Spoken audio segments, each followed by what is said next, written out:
শুভ দ্বীপ্রহর। সমরেশ বেশু মঞ্চে আজকে আমরা এসেছি সার্ভে পার্ক সার্বজনীন দুর্গোৎসব কমিটির পক্ষ থেকে শ্রদ্ধার্ঘ্য জানাতে সেই আইকনিক মানুষটিকে, যে মানুষটির জন্য আজকে এই যে লিটল ম্যাগাজিনের এত বড় একটা এনক্লেভ, একটা বড় একটা এনক্লোজার, যেখানে কত লিটল ম্যাগাজিনের প্রকাশক বসে আছেন, লেখক বসে আছেন, তাদের প্রাণ পুরুষ সন্দীপ দত্ত মহাশয়কে শ্রদ্ধার্ঘ্য জানাতে। সন্দীপ দত্ত সম্বন্ধে দু চার কথা হয়তো আমরা সবাই জানি, আবার হয়তো জানিও না। মনে করিয়ে দেওয়াটা মনে হয়েছে যে আরেকবার রিক্যাপুচুলেশন হলে বোধহয় ভালো হয়।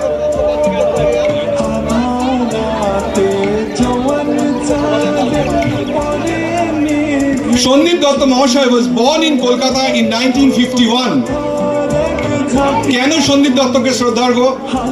সন্দীপ দত্ত মহাশয় এই বছরই, গত বছর 2023-এর মার্চ মাসে, খুব সম্ভবত 15 March, he left his mortal body.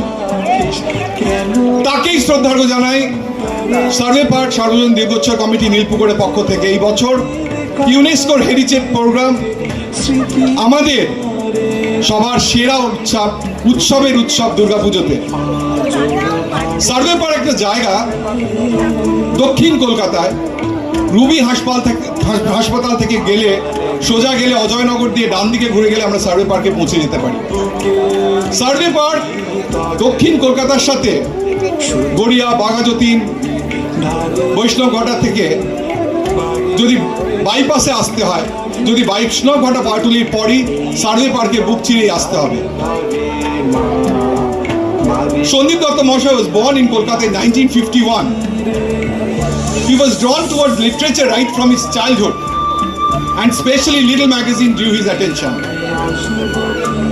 উনি কলেজ স্ট্রিটের পথে ঘাটে ঘুরে বেড়াতেন সাহিত্যের প্রতি অনুরাগ থেকে।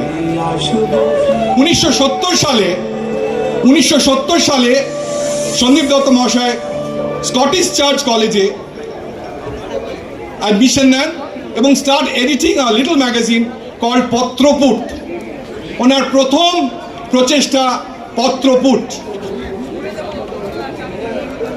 এরপর 1972 সালে সন্দীপ দত্ত মহাশয় ভিজিটেড ন্যাশনাল লাইব্রেরি। ন্যাশনাল লাইব্রেরিতে গিয়ে উনি দেখতে পারেন যে শত শত লিটল ম্যাগাজিন গাদা করে রাখা হয়েছে ডিসকার্ড করে দেওয়ার জন্য। ন্যাশনাল লাইব্রেরির ডিসকার্ডিং লিস্টে শত শত লিটল ম্যাগাজিন পড়ে রয়েছে।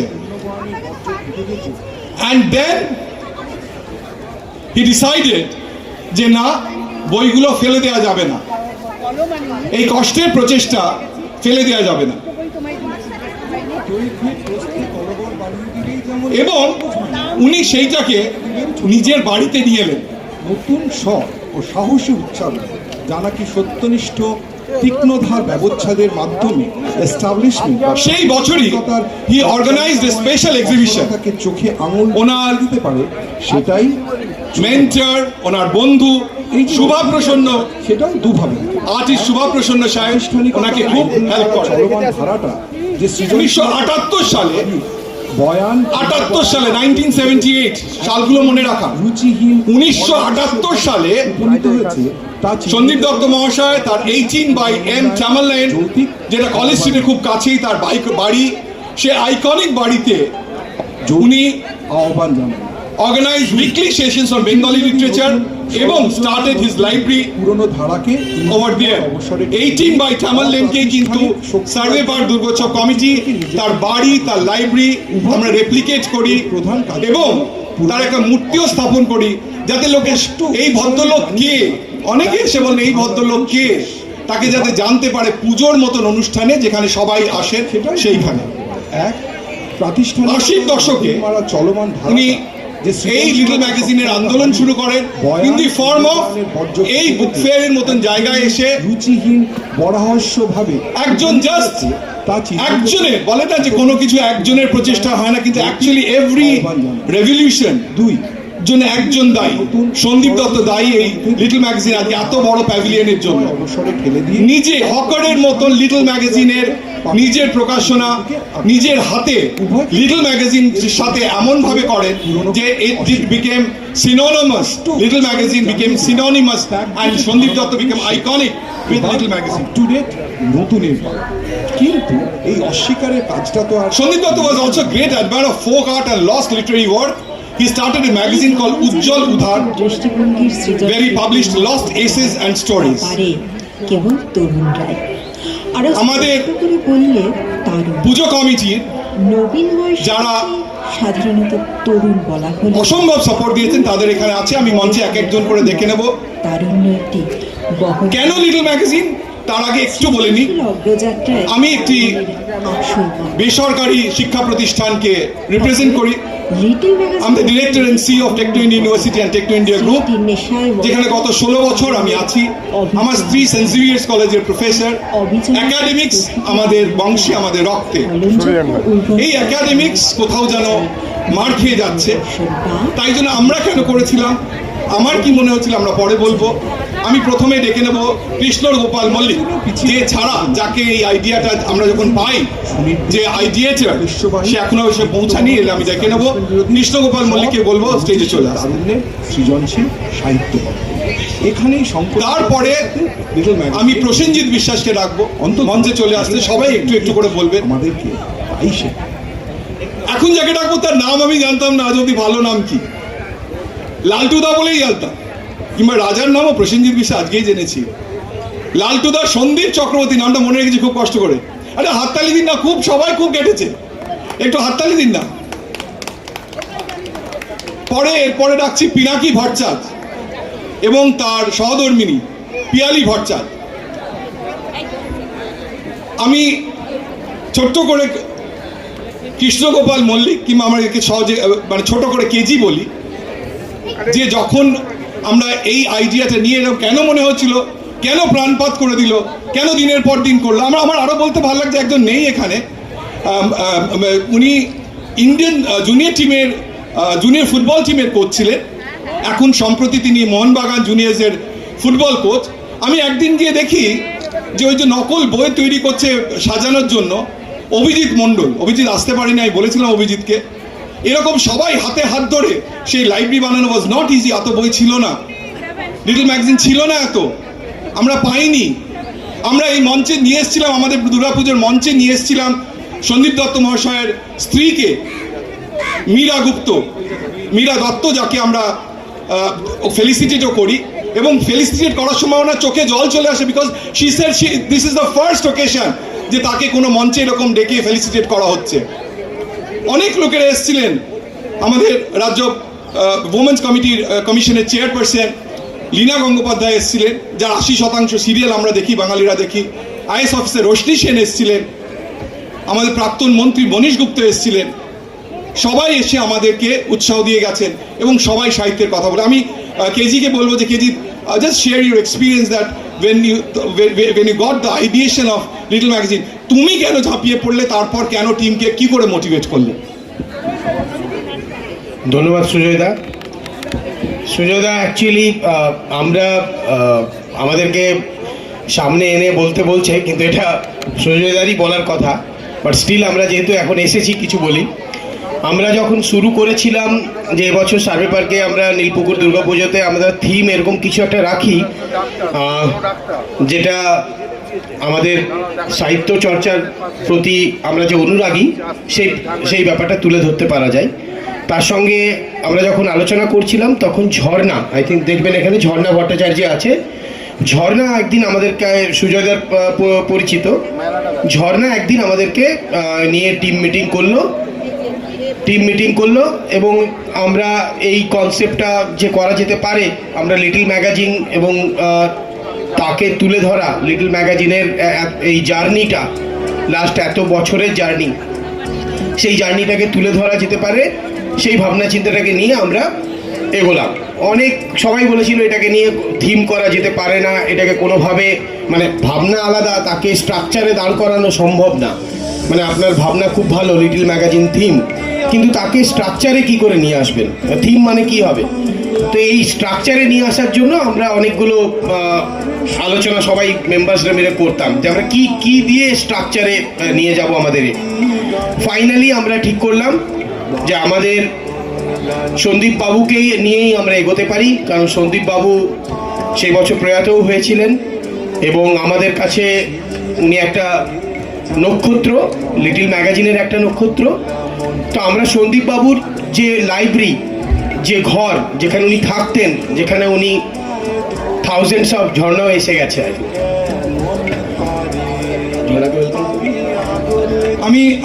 আমরা যখন সার্ভে পার্কে পুজোর এটা 47তম বছর ছিল, 47th ইয়ার ছিল, 50-এর দিকে টুকটুক করে এগিয়ে যাচ্ছি। আমরা কোনোদিন থিম পুজো করি। আমি হাই নিউজ টেলিভিশনে একটা প্রোগ্রাম চালাই গত 7.5 বছর ধরে, জয়ের পথে সঙ্গে সুজা, আমি বলি সেলিব্রিটি মোটিভেশনাল টক শো। সেইখানে বন্ধন ব্যাংকের চেয়ারম্যান থেকে, হর্ষ নেউটিয়া থেকে, সৌমিত্রবাবু থেকে, সাবিত্রীতে সবাই এসছে এবং আমি সফল মানুষদের খুঁজে বেড়াই যে তাদের ইন্টারভিউ নেওয়ার জন্য। ইনফ্যাক্ট আমি যার কথা বললাম অভিজিৎ মণ্ডলকে আমি ইন্টারভিউ নিয়েছি। সেরকমই এক জায়গায় একটা ইভেন্টে আমি একজন আমার যারা অ্যাঙ্কারিং করছিল তার অ্যাঙ্কারিংটা ভালো লাগে এবং ফেসবুকে দেখি এক ভদ্রমহিলা লিখছেন যে উনি অ্যাঙ্কারিংটা স্ক্রিপ্ট করেছিলেন। তো আমি তাকে আমার জয়ের পথে সঙ্গে সুজয় তাকে আমি ইন্টারভিউ করি এবং উনি বলেন যে সুজাদা আপনি তো পুজো করেন বললেন, অফলাইন বলেন যে তাহলে থিম পুজো করেন না কেন? আমরা বললাম আমাদের বাজেট কম। হ্যাঁ, আমাদের ওখানে বড় বড় লোকেরা থাকেন কিন্তু আমাদের বাজেট খুব কম। তখন বলে একটা থিম দিতে পারি যেটা, so she came up with the theme. তিনি এক্ষুনি মঞ্চে উঠলেন, ঝর্ণা ভট্টাচার্য। ঝর্ণা দিল, ঝর্ণা ইজ লাইক মাই সিস্টার।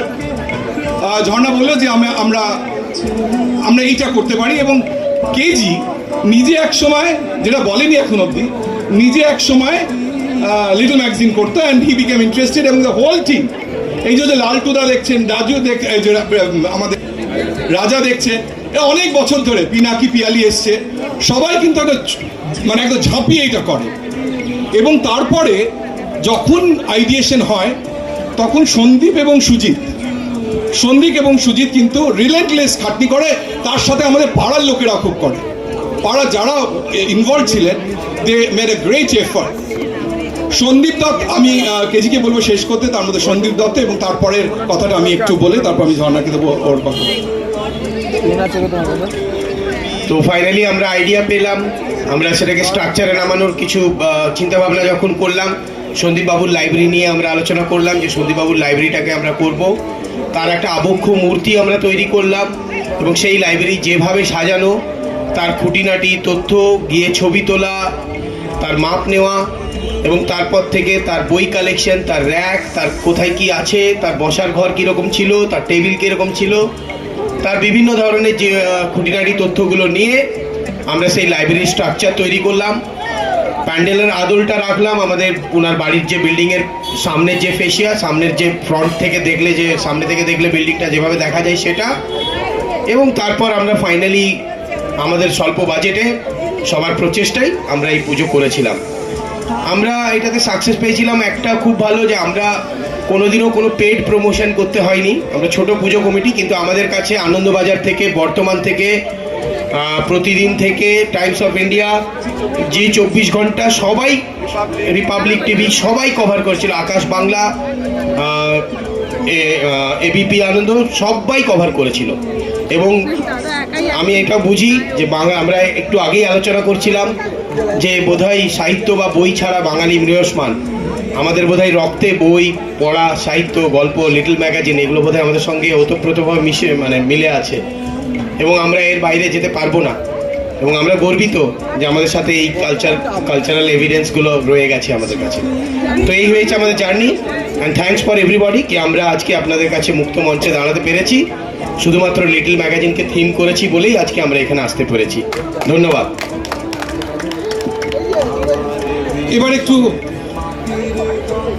এবার আমরা যাত্রাটার কথা বলবো। As the director and CEO of Techno India university Techno India group 16 বছর ধরে ছেলেদের সাথে ডিল করে, এবং আমার স্ত্রী 30 বছর ধরে সেন্ট জেভিয়ার্স কলেজের খুব খ্যাতনামা প্রফেসর ডক্টর চন্দ্র মিশ্র।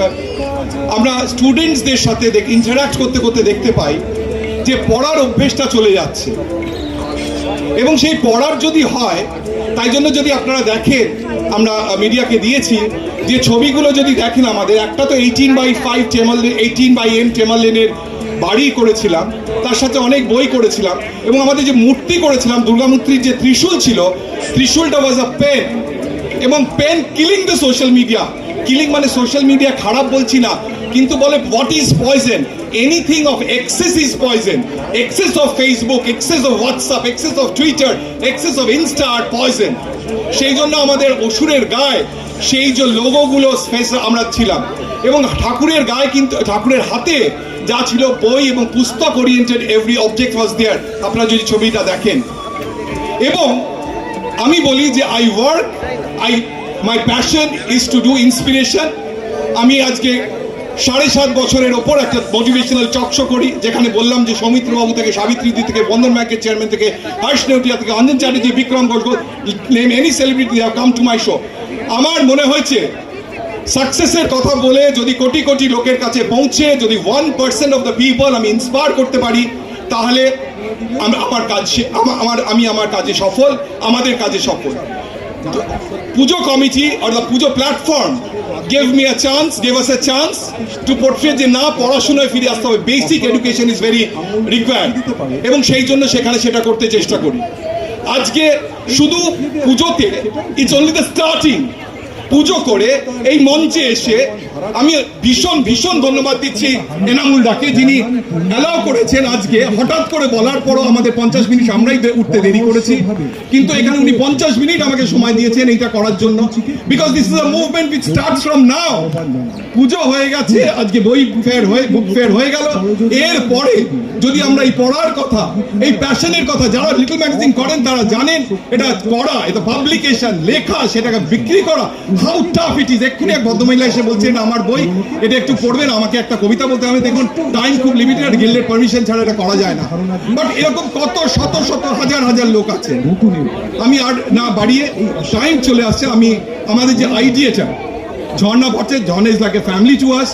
ওরা কিছুদিন আগে একটা প্রোগ্রাম করলো যেখানে আমরা সবাইকে বলেছিলাম আসতে, যেখানে সমাজে চ্যালেঞ্জিং লোকেদের সাথে প্রতিষ্ঠিত লোকেদের করে, সেই বইটার আইডিয়েশন কিন্তু ওর সাথে আমার স্ত্রী প্রফেসর ডক্টর চন্দ্র, দে আর লাইক সিস্টার্স, তো সেটা করে, এবং অসম্ভব একটা সফল প্রোগ্রাম হয়। আমি ঝর্ণাকে বলবো কেন এটা করেছিল, and how does she feel when she have found, একটা আইডিয়া তো দিয়েছিল কিন্তু ইমপ্লিমেন্ট ওয়াজ নট ইজি। আমি ঝর্ণাকে দু এক কথা বলার জন্য অনুরোধ করবো। নমস্কার। প্রত্যেকটা ম্যাজিকের পেছনে থাকে লজিক, আর সেই লজিকগুলো ম্যাজিকের আকার দিতে পারে একমাত্র শিল্প, সাহিত্য, সংস্কৃতি নিয়ে যারা কাজ করে। আর আমাদের দুর্গোৎসবটা এখন শিল্প সংস্কৃতির উৎসবও হয়ে গেছে, যেখানে অনেক শিল্পীরা তাদের না বলা কথা বলতে পারে, এবং এরকম একটা ম্যাজিককে লজিকে পরিণত করেছিলেন ওই যে মানুষটাকে দেখছেন, সন্দীপ দত্ত মহাশয়। উনি 1979 সালে 8ই মে, তখন ন্যাশনাল লাইব্রেরি থেকে সমস্ত লিটল ম্যাগাজিন বের করে দেওয়া হচ্ছে। তখন উনি কি করলেন, উনি সমস্ত বইগুলো নিয়ে এসে নিজের ট্যামারলেনের বাড়িতে রাখলেন, এবং সেখানে ছিল বঙ্গদর্শন, সেখানে ছিল বিচিত্রা, সেখানে ছিল সবুজপত্রের মতো বই, যেগুলো হয়তো হারিয়ে যেত, যেগুলো হয়তো উইপোকে খেত, সেগুলো সে সন্তান সম করে গুছিয়ে রেখেছিলেন, এবং সেগুলো গুছিয়ে রেখেছিলেন বলেই সেগুলো আজও রয়ে গেছে। আর ইতিহাসকে কাটলে কিন্তু আমরা এগোতে পারবো না। যারা আমরা একটু একটু লেখালেখি করি, তাদের কিন্তু যাত্রাপথ শুরু হয় লিটল ম্যাগাজিনের হাত দিয়ে। তারা কিন্তু নোবেল বা অন্য কিছু পাওয়ার জন্য বা জ্ঞানপীঠ পাওয়ার জন্য লেখালেখিগুলো করেন না, তাদের লেখাগুলো যেন মানুষের কাছে পৌঁছয়, তাই জন্য লেখালেখি করেন। এবং নতুন প্রজন্মকে আজীবন উনি উৎসাহ দিয়ে গেছেন যাতে তারা লিখতে পারেন। এই যাত্রাপথটা যেন সুন্দর মসৃণ হয়, কারণ যাত্রাপথটা খুব একটা সহজ নয়, এর জন্য প্রচুর খাটতে হয়, সেই খাটনিটার যেন মর্যাদা পায়। আজ উনি নেই আমাদের মাঝখানে। আসলে শিল্পীর তো কখনো মৃত্যু হয় না, সে হয়তো স্থূল দেহে নেই, সূক্ষ্ম দেহে আমাদের মধ্যে আরও বেশি বেশি করে আছে বলেই আজকে আমরা এই স্টেজে। তাকে সম্মান জানাবো, তার এই যাত্রাটাকে সম্মান জানাবো, আর এই লিটিল ম্যাগাজিন প্যাভিলিয়ন যেন ভিড়ে ভরে থাকে এবং কাউকে বলতে না হয় যে আমার বইটা কিনুন। আমরা যেন সদ ইচ্ছায় বইগুলো কিনে পড়ি, যাতে কেউ যদি খারাপও লেখে, যদি বেনে জলও ঢুকে থাকে, সেগুলোকে আমরা আলাদা করতে পারি, কিন্তু পড়ার অভ্যেসটা যেন থাকে, পড়ার অভ্যেস থেকে যেন আমরা বিচ্যুত না হয়, এটাই একমাত্র অনুরোধ। সকলে ভালো থাকবেন, সুস্থ থাকবেন, পড়ার মধ্যে থাকবেন, এবং এই যে মিলন প্রাঙ্গণ বইকে কেন্দ্র করে, এই মিলন প্রাঙ্গণের সাঁকো যেন বিদ্যা, বুদ্ধি, আত্মব্রহ্মকে জাগ্রত করা, আত্মশুদ্ধি করা, এর মধ্যে দিয়েই হয়। সকলে ভালো থাকবেন, সুস্থ থাকবেন। থ্যাংক ইউ জনা। আমি আবার বলি, এই লিটল ম্যাগাজিনের ওপর থিম করে যেটা ভালো লাগে সেটা হচ্ছে আমি টেলিভিশনে বসে স্টুডিও ঠান্ডা ঘরে এই প্রোগ্রামটা করতাম। লিটল ম্যাগাজিনের এই রেসপন্স দেখে আই টুক আ প্লেজ, এবং গত 4 মাসে আমি অন্তত 14টা প্রোগ্রাম করেছি, যার মধ্যে ঠাকুরপুকুর ক্যান্সার হসপিটাল, আমাদের ডিপিএস স্কুল, বিডিএম স্কুল, আমাদের চালক health city, state bank, special education, সব জায়গায় গিয়ে এই মোটিভেশনের কথা বলছি। তার কারণ সন্দীপ দত্তর মতো মোটিভেটর যে লিটল ম্যাগাজিন করেছে, এবং সেই ম্যাগাজিনে আজকে এত বড় একটা এনক্লেভ, তার তো কোনো তুলনা হয় না। So he keeps on motivating. ওনার কাহিনী পড়ার সময় খুব যে শিক্ষিত ছিলাম ওনার সম্বন্ধে একদম নয়, পুজো করতে গিয়ে পড়াশুনো করে যে স্কটিশ চার্চে যে ঢুকে তাদের ছোটবেলা থেকে যার মানে ইচ্ছা, সাহিত্যের প্রতি আনুগত্য, এবং সেটাকে একটা মুভমেন্ট করে আজকে এই জায়গায় নিয়ে যাচ্ছে। যে বুক সেলার্স গিল্ড ওনার যে লিটল ম্যাগাজিনে আজকে এই এনক্লেভে ওনার ছবি প্রদর্শিত করেছে। আমি জানি না কত লক্ষ বাঙালি এখানে এসছে, কিন্তু ওনাকে চিনে গেছে, এই স্টলে এসছে কিংবা ওনার ছবিটা দেখে জানতে পেরেছে। আমরা তাই প্রেস মিডিয়াকে এখানে করেছিলাম যে আপনারা আসুন, কভার করুন। এনামুল্লাহকে আবার ধন্যবাদ এই প্ল্যাটফর্মটা দেওয়ার জন্য। এবং বলে শেষ করবো, যেটা প্রত্যেকটা মঞ্চে আমি বলি, যে নিজেদের কিছু করতে হবে। শুধু মন্ত্রী, মুখ্যমন্ত্রী মন্ত্রী করতে পারবে না, প্রধানমন্ত্রী করতে পারবে না, একটু নিজেদের করতে হবে, একটু নিজেদের এগিয়ে আসতে হবে। সোনার বাংলার কথা বলি, যে সোনার বাংলা করবো, সোনার বাংলা করবো, কি করে করবো আমরা যদি নিজেরা কেউ কিছু না করি? তাই আবার বলছি, বলে শেষ করছি, সোনার বাংলা কোনো রাজনৈতিক দল নেতা নেত্রী করবেন না। সোনার বাংলা কোনো রাজনৈতিক দল নেতা নেত্রী করবেন না। সোনার বাংলা করবেন আপনার আমার মতন সোনার বাঙালি। সোনার বাংলা করবেন আপনার আমার মতন সোনার বাঙালি। আসুন, হাতে হাত ধরি সোনার বাংলা গড়ি, হাতে হাত ধরি সোনার বাংলা গড়ি, হাতে হাত ধরি সোনার বাংলা গড়ি। সবাই ভালো থাকবেন, ভালো রাখবেন। Thank you so much. সবাইকে বলছি, সার্ভে পার্কের পুজোটা দেখতে আসবেন। উত্তরোত্তর আমরা 50তম বর্ষের দিকে যাচ্ছি। প্রত্যেকবার আমরা থিম করব, রেলেভেন্ট থিম করব, তার সাথে লিটল ম্যাগাজিন সবসময় থাকবে।